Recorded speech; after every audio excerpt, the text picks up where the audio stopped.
হ্যাঁ কাকা ছবি তুলছি। পানি আর পানি চারিদিকে, কি পরিমাণ যে পানি। এই যে চাচা খুব খুশি।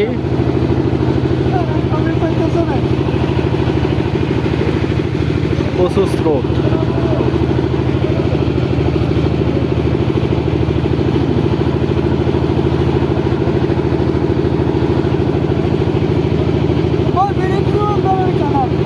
হ্যাঁ কাকা, কাকা ওইদিকে তো ঘুরলে সমস্যা। আমি এই যে বাইকের পর রয়েছি তো, পড়ে যাওয়ার সব ভয় আছে।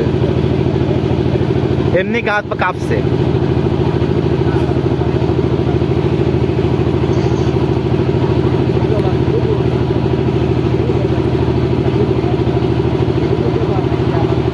কাকা কি মাল নিয়ে গেল মাথায়?